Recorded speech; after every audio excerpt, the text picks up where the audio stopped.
Today on Vox, we have information on a local fire, international weather, and more. Zach Byram will have your local weather, and Jay Standridge will have your sports. It's Tuesday, September 4th, 2018, and you're watching Vox News Today.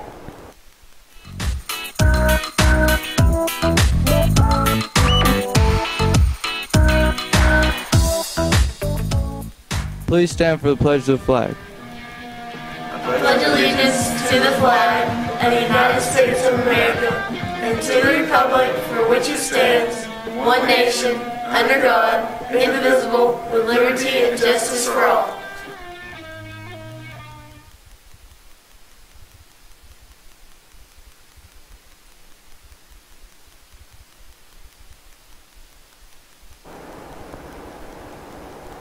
Good afternoon and welcome back. I'm Mary Beth Mangrum. And I'm Taylor Lawson. At 11:30 last night, Cleveland police confirmed a fire at the Veterans of Foreign Wars. The investigation on what started the fire will not start until later today as they wait for the building to cool down. Luckily, no one was inside of the building at the time of the fire. Students head back to school this Tuesday in Wausau, Wisconsin, but they aren't alone. As Victoria Saha reports, some four-legged pals are officially kicking off their new jobs in the district. Do you want to go to work? You want to go to school? He gets super excited and he gets ready to go in the mornings. Every morning, Wausau East School Resource Officer Nick Stetzer and his partner, a 4-year-old flat-coated retriever named Badge, start patrolling the halls. Badge's leash was added to Officer Stetzer's duty belt last October, and this upcoming Tuesday will be his very first official start of the year. Eventually, throughout a lot of planning and different research, we started the program, and Badge started in October of 2017. And then ever since then, he did all the work. Though Badge spends his day offering cuddles and kisses to the students, the therapy dog has done much more. He has de-escalated situations. We had a student that was barricaded in a room at a different facility and made comments that she wanted to hurt herself, wouldn't talk to officers at all, shut off the lights.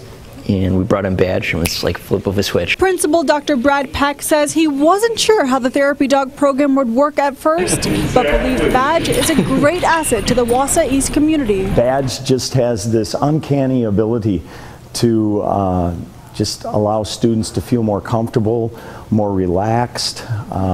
He said great therapy dog. Though Officer Stetzer and Badge patrol the halls during the day, their duty doesn't just end when the bell rings. We used him on a search warrant. The detectives executed a search warrant, and then once it was okay by the parent, we brought Badge in, so that way the kid could focus on Badge and not focus on the officers that are in his house. With the success of the therapy dog program at Wausau East, the police department added a new dog for Wausau West. A Labradoodle named Theo will be starting his very first day on Tuesday. Tropical Storm Gordon is strengthening in the Gulf of Mexico and is expected to become a hurricane as it barrels towards several states. Andy Rose tells us how they're getting ready. The leading edge of Gordon is moving away from southern Florida, but the red warning flags are out on the Gulf Coast of Mississippi, just as Governor Phil Bryant declares an emergency in preparation for the storm's arrival. Many residents targeted by the storm are already filling sandbags. I'm just going for the safe part versus sorry. And from the Gulfport Harbor to Dauphin Island, Alabama, the threat of punishing wind and the potential for major flooding is looming on the horizon. Even cities further inland are concerned. If we get 5 inches in a short period of time, we have a serious problem in here. In Baton Rouge a few weeks ago, a single pop-up shower caused big flooding because drainage pumps were down. City officials say they're working to prevent a much bigger problem from the impending tropical weather. We're going and checking the storm drains and things like that to make sure that there's no debris that would back things up. Louisiana's governor also put his state under an emergency declaration, and the mayor of New Orleans is asking their most vulnerable residents to be ready to evacuate. Please check on family, neighbors, pets, friends. Together, we're ready for Gordon. Getting ready by preparing for the worst. I'm Andy Rose reporting. The strongest typhoon to make landfall in Japan in 25 years has hit the country's southern prefectures, causing storm surges and lashing buildings with heavy wind and rain. Landed with a very strong force in Tokushima Prefecture early afternoon local time, the strongest typhoon to hit the country since 1993, said Akiro Kikuchi. From Japan's meteorological agency, the typhoon's center made landfall again near Kobe City around 2 p.m. local time. Hundreds of domestic flights were canceled, along with international flights from Kansai Airport and Osaka. Both runways were closed and later swamped with storm surges that caused record tides in Osaka Bay. Water was also rising near the coastal city of Kobe, Japan's meteorological agency said. Flight cancellations also affected Itami Airport in Osaka and Chibu Centre International Airport in Nagoya. Before it made landfall, the storm has sustained winds of 140 kilometers per hour and gusts of 165 kilometers per hour, the equivalent to a Category 1 Atlantic hurricane. Now let's send it over to Zach with your 7-day forecast. When we get back, we'll have your 7-day forecast after this break.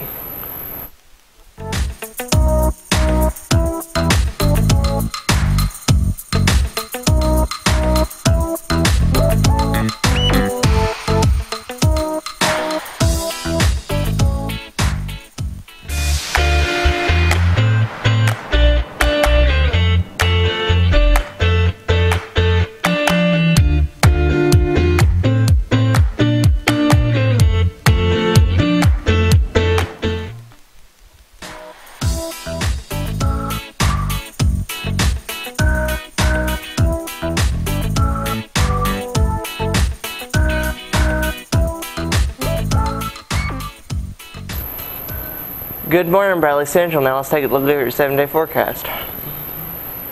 For today, we have a high of 90, low of 70, with a 20% chance of rain through the rest of this week. However, we will have highs of 87 and 91, lows of 70, 67, and 68, with 20% chances of rain. Now this weekend, however, it may be different because we'll have highs of 89 and 87, lows of 68, with 20% chances of rain. And Monday, a high of 84, a low of 66, with a 50% chance of rain. Now that is all for me. Now let's send it to Jay Standards with your sports. We'll take a look at your high school football scores when we come back.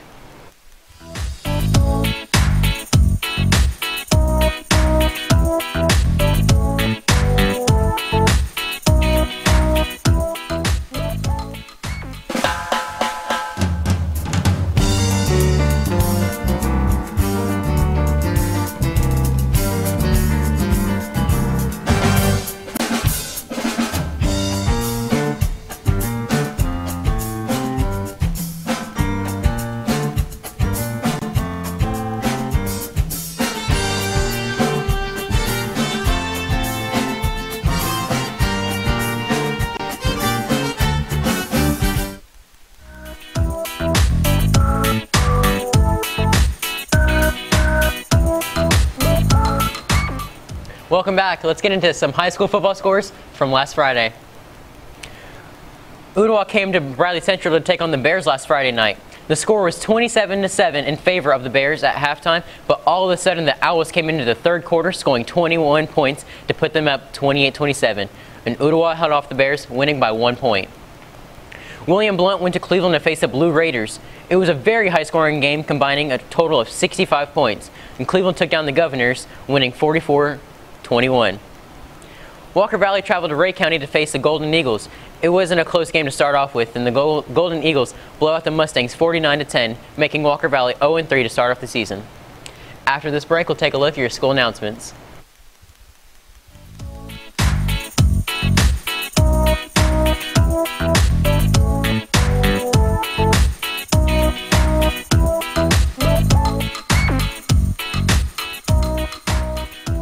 You can be the greatest, you can be the best, you can be the King Kong banging on your chest. You can beat the world, you can beat the war. You could touch a God, go banging on his door. You can throw your hands up, you can beat the clock. You can move a mountain, you can break rocks. You can be a master, don't wait for luck. Dedicate yourself and you can find yourself. Standing in the Hall of Fame.